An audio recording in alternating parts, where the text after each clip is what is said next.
What is going on, wrestling fans? It's I, Steve. Welcome back to 10 Count Media. On today's edition, it's a pilot episode of the New Generation Era podcast with Ahmed Johnson. Ahmed, how you doing today?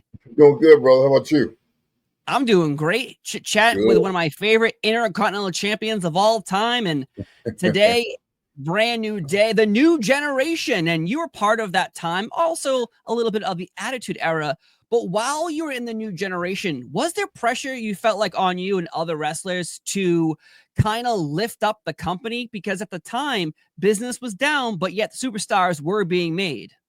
Right. It was a time where business was really low.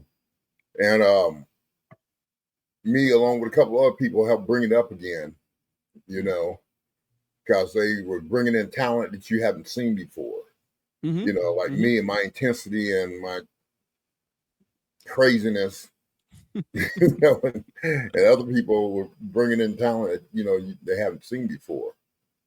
Yeah, it was interesting to see because before you had like Hulk Hogan and Macho and Ultimate Warrior. Well, they've all left. They've gone to WCW at this point in time in the company, and stars like you and Owen Hart, Yokozuna, British Bulldog, so many other people are carrying the load. Did you ever feel that pressure? Because I imagine it was pretty large. Yeah, I felt the pressure big time, man.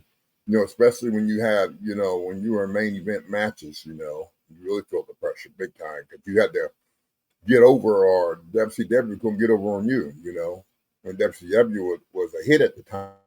Yeah.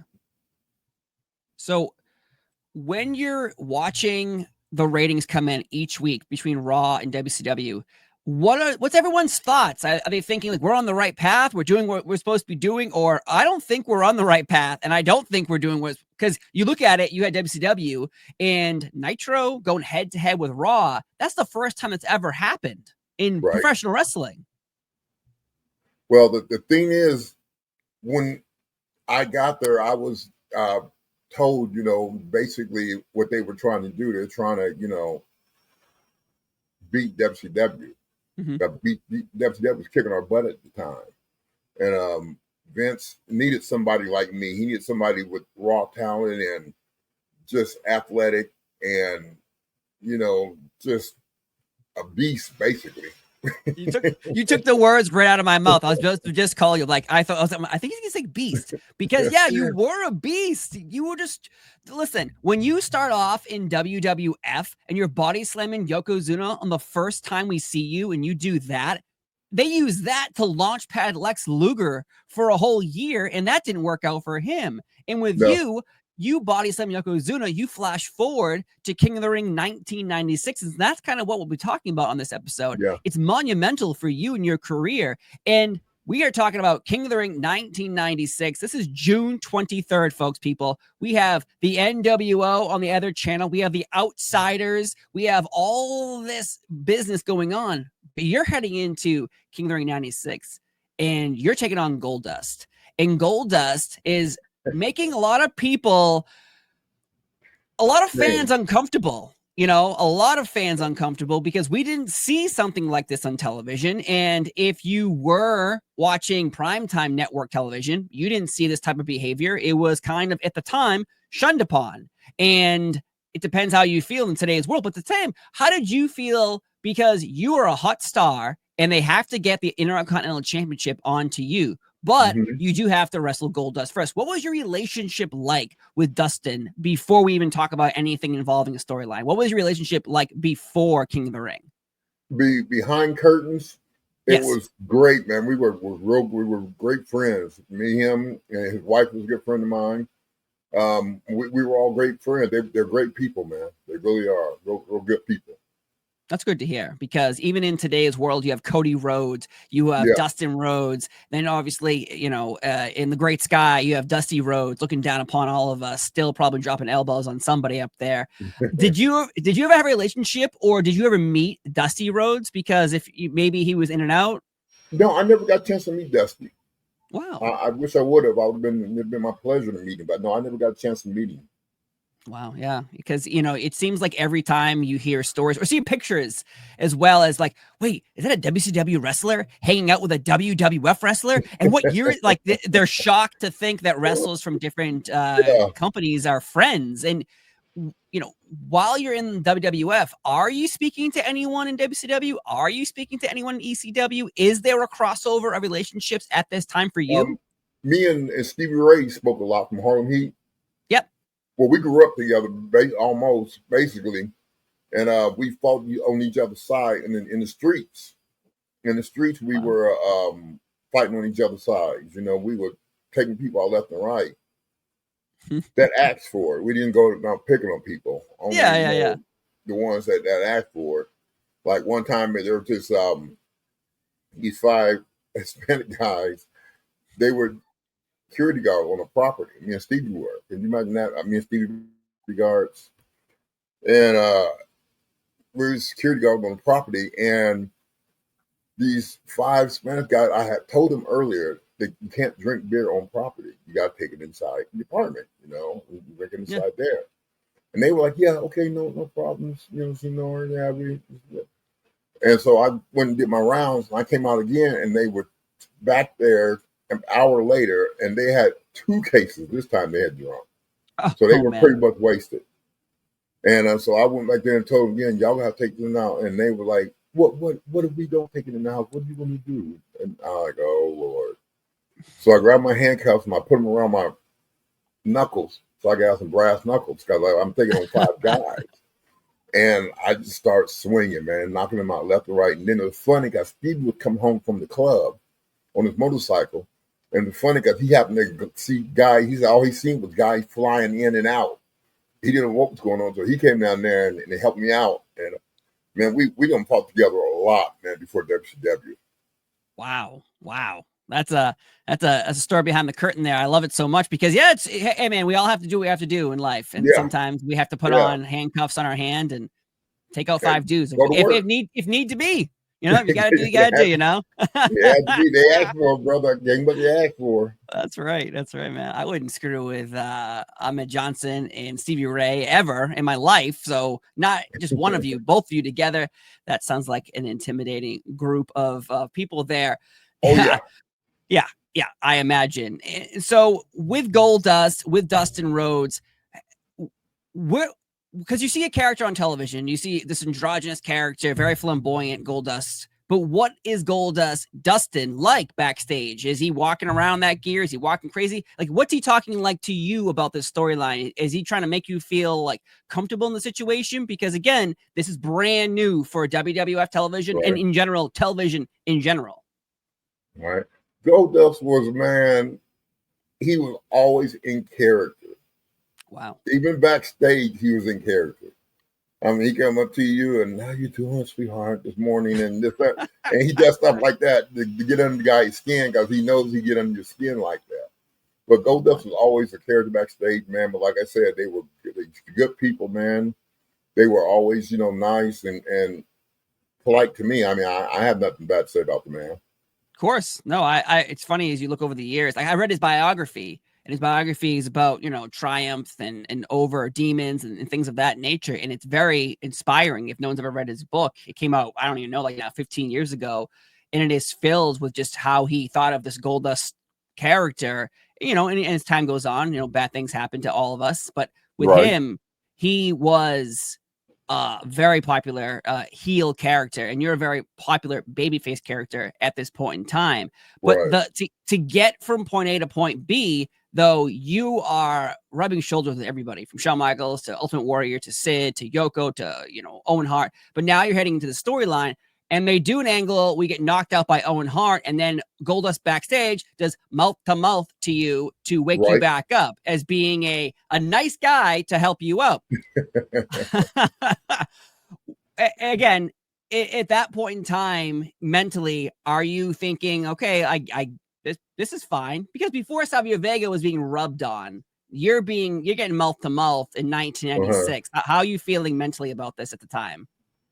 I didn't know how I was going to go at first, man. And he had gave me what we call a ha-ha. When somebody plays a joke on you, because when we practice it, he put his hand over my mouth and he would kiss his hand, give mouth to his hand. With me, I mean, people still think it was mouth, but it wasn't. But he knew we were live on camera, and he knew if he did it live, there was nothing I can do about it because I couldn't get up off the gurney because we're live. So he went on and did it for real. And I was like, I'm laying there on the gurney, and I'm like, you gotta be kidding me. And he gave me these kisses that I'm like, oh my God, when I get off this gurney, I'm going to kill you. I'm going to kill you. And then when I got off the gurney, and it was so funny because when I got back to the locker room, he thought I was really upset, and I wasn't. But he was gone. He got his wife and his clothes, and they left.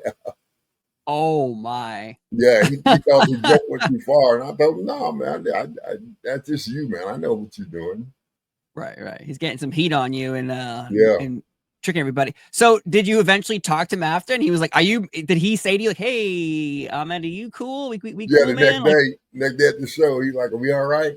Are we gonna be all right? We all right?" And I'm like, "Yeah, man, it's cool. Yeah.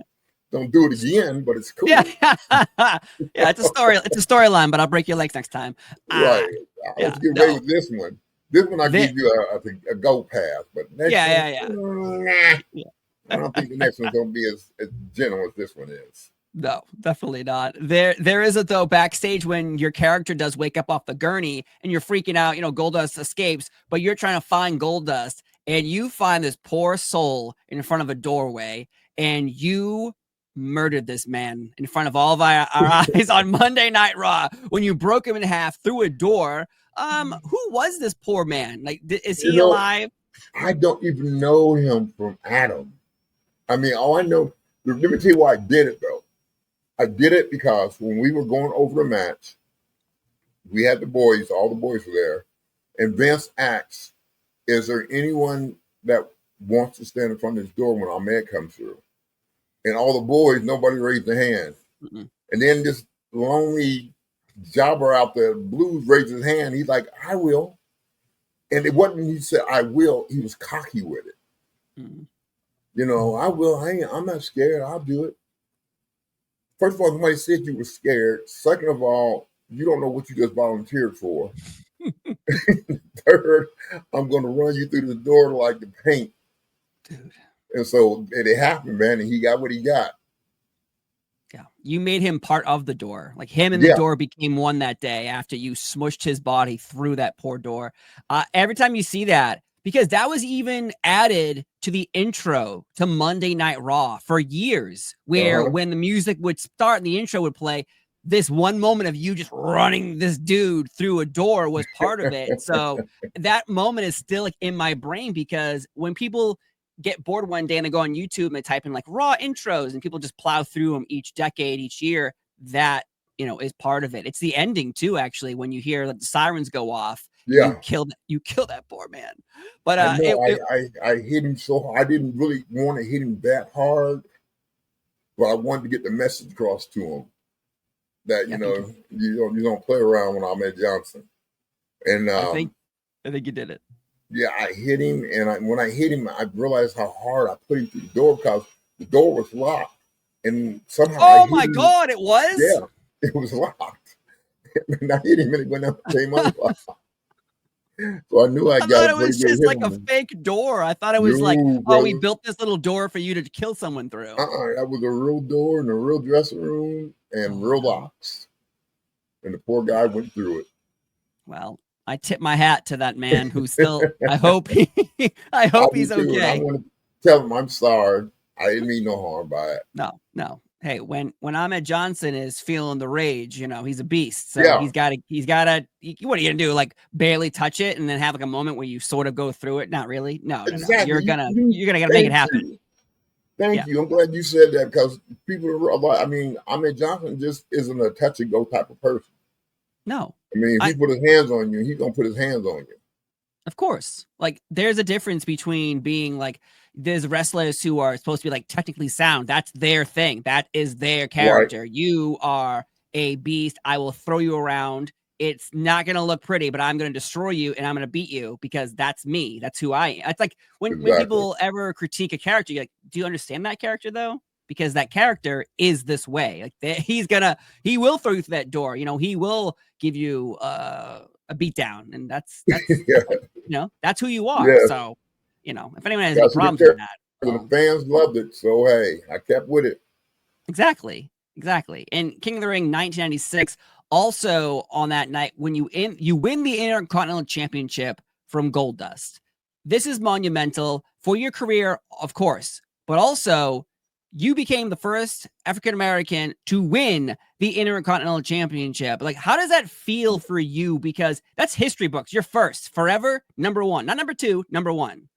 You know, it felt great, but I tell you, it was some sadness there too. Because I think about people like Junkyard Dog, Bubba Brazil, Ernie Ladd, people that should have held that title before me. Mm-hmm. And they didn't get the title because of the color of the skin. So that held them back. And I was held back from the World Championship, from my understanding, from what I heard, for the same thing. You know, they supposed to give me a shot at Taker after I won the Intercontinental title. Mm-hmm. It was going to be me and Taker or me and Sean or somebody, but I heard Sean or somebody went up front, I don't know who exactly, and was like, he don't think that the audience is ready for a black champion, which was sad because they embraced me big time as Intercontinental champion. I mean, they embraced me, they popped for me, they cheered. I mean, I was getting bigger pops than Sean and them were. But, you know, hey, you know, some people feel that way, and most people don't. Well, yeah. My thought would be like, why would anyone even think that? Because you're right. You showed up, Body Slam and Yoko. Everyone loves you. You keep on your momentum going until King of the Ring 96. You win the Intercontinental Championship. There's no like, oh, I don't know. Like I never felt that from you as an audience member watching. I never felt that as anyone we watched reactions on television. There was never a group of people in the audience going, nah, I'm good. Like I didn't see that. It wasn't. And that's the sad part about it, because I have to say 90% of the people out there in the audience are white. And they cheered and were behind me 100%. Mm-hmm. And, you know, for somebody in the back to run their mouth and say that, it really pisses me off, you know? Well, yeah. Well, because even like before Vince McMahon took over, when his father was around, it seemed like every wrestler, their background was, you know, oh, you're Italian, you're Irish, you know, oh, you're the black, you're white, you're going to be the Nazi character, you're going to be the Japanese character. Like that's how it was for a long time. And out of nowhere, that just kind of like got like swiped over, and then you become, you know, the first African American Intercontinental champion. And to me, again, I agree with everything you're saying too, because it seems like, well, it's a great moment, but also you're thinking like, well, it's 1996. Like we've been doing this for a long time. Like, why am I the first? Exactly. You see what I'm saying? Yes, and of course. I go back and I look at Taste of Junkyard Dog and other people like that, man, and Coco Beware and people like that. And I'm like, why didn't they get the title? You know, I don't know why they didn't get the title, but I'm just saying they could have had a good run and made quite a bit of money. I wonder why. Like it's a very good question, because it's like there's so many layers to it, because Butch Reed at one point there was plans of him winning the Intercontinental title, but he missed a few dates, and so that soured people on him, and that means all right, you're out. So that's how it kind of went. And I guess we could rewind backwards, because it's like I think it's Goldust, it's Wildman, Mark Merrow. Then you have like, you know, you have other wrestlers before that, but yeah, it's Mr. Perfect, Texas Tornado, Shawn Michaels, Bret Hart. There's a list, but you become the first here. And have you spoken? Like, I wonder if that's the case for you. Have you spoken to other wrestlers? Has anyone ever been like, thank you? Because without this happening, no one else could have become the Intercontinental champion next if it wasn't for you. Right. No black wrestlers would have been able to get the door open for them if I hadn't carried that belt like a champion. Mm-hmm. You know, staying out of trouble, you know, doing what I'm supposed to do, being at the meetings when I'm supposed to be there, being at the meet and greets when I'm supposed to be there. And if I didn't do all that stuff to a T, and I knew I had that weight on my shoulders, but if I didn't perform, you know, in public like a professional, then they wouldn't have probably put the belt on another black wrestler. I'm telling you. And right. Well, especially at the time, like who would have at the time been that person? Because you don't have a lot of black athletes, I guess, until you get to like 97, when you have, I guess you have, the Nation of Domination, and that's Mm-hmm. a very small group of individuals at the time. It's Right. very prominently white wrestlers, and Right. and that's how it was for a while. But now in today's world, every single person is from every different walk of life. So at least Yes. things finally changed with the first. I guess again, I'll give you all the credit you deserve, because you're the first. Without being the first, there is no second, there is no No. third. So, and you beat Goldust, and you beat him here. And when you walk out, you open up those King of the Ring doors. They opened up, folks. It wasn't a curtain, it wasn't an entranceway. It was two doors that opened up. You ran, you busted open those doors. You smushed two more people. You and doors and people don't mix. I just discovered. It's a great moment. It's very visual, and you beat Goldust, which is amazing to see that night. And that night, Stone Cold Steve Austin wins the King of the Ring. He cuts the Austin 316 promo, and they're off to the races with him. At this point in time, what is your relationship like with Stone Cold Steve Austin? Because he is not a megastar yet. He is just like barely going up at this time. Like, what was your relationship like with him here? And then say later on when he is a megastar. It was so. I mean, the thing about Steve that I appreciated about him is when he became a megastar, he didn't change who he was. He remembered who he was before that. Mm-hmm. And I gave him, have to give him credit for that. I mean, he didn't change like most people when they get, a push or get the belt or something. They totally change on you, man. I mean, totally change on you. Yeah. And they forget that, brother, you can't beat me for real. This is acting. If we was out in the streets, I would demolish you. Yes. And Steve was cool, man. He stayed regardless. Even when he won the belt, he became champion. He stayed the same. Good and it was a long time coming. He's been wrestling for a long time, so I mean, he had a long time coming. Yeah, well, and especially because being the history of Steve Austin and the stories that surround him, and he's being told by Eric Bischoff in WCW, you're not marketable. No one's going to buy a t-shirt. And then here we are at the same event, you win the IC title. He says Austin 316. That is it is the most profitable wrestling shirt in the history of the WWE. Can you believe when someone tells him he's not going to be profitable and then creates this catchphrase, which in turn becomes the most profitable of all time? Like, how do you think he feels being like, I told you so, assholes? I know he was laughing behind their back, boy. He had to get a good laugh in. And I was laughing when you said that I bust through the doors.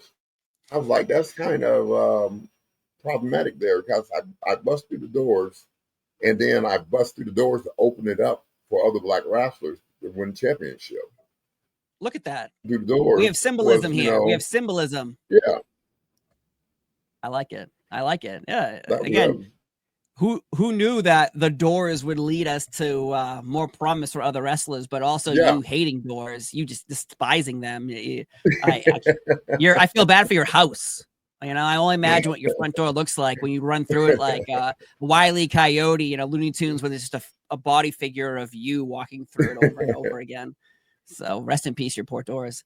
But yeah, monumental night for King of the Ring 96. You win the Intercontinental title. Austin becomes King of the Ring. It sets you both off. And I got to say, this night, earlier when you mentioned that people were saying, oh, he shouldn't be world champion because he's black, I'm shocked because you do technically win a battle royal on an episode of Raw to become the number one contender for the WWF Championship. And then from that point, injuries occur, you can't do it, and then Goldust actually ends up taking your spot, winning another, I think, Fatal 4-Way. And it's like it's actually called Raw Thursday. What a great name that was. But you're out. So in reality, I wonder, what were the plans for you to fight Shawn Michaels at some point?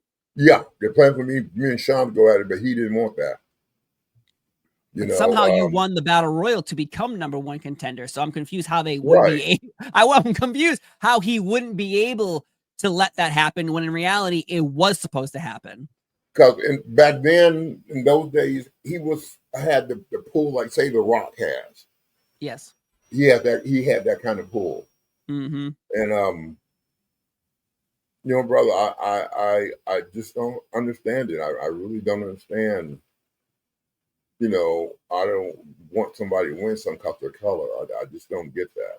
Mm-hmm. I mean, if you're playing football and I'm going for your team, I don't care if you're a white quarterback or a black quarterback. If I'm rooting for that team, I'm rooting for you. You know, and I don't care what color you are. But unfortunately, there's people out there that still care, you know. Mm-hmm. I think in reality too is anyone who's on top tries to hold down anyone who's below them to make sure they don't get above them. And it's the history of professional wrestling, as you know, you involved with it in it. And you can look at the history of your heroes on television might not be the nicest people in the world, because how do you stay on top? Well, you got to squash some people to stay on top. And I'm taking a wild guess here that perhaps this has happened to you multiple times with multiple people. Hulk Hogan has probably done this. Steve Austin probably have done this. The Rock, Triple H. Yeah. I'm not saying it's the right thing, but I'm saying they definitely probably have done this, because look at any business. If you're in any job, doesn't matter where you work, you want to be the best. So how do you do it? Well, sometimes you have to go whisper it to your manager and you think, you know, I don't think Jim's doing a really good job here. I think Jim's not. And then Jim's like, what do you mean? You know, unfortunately, I think that happens in any work environment. So, you know, I'm sorry that probably happened to you, but in reality, the new generation era will never forget this King of the Ring 1996 moment where you make history winning the Intercontinental title. You suffered mouth to mouth, but you did it. You survived and you killed 2 doors and 3 people to do it.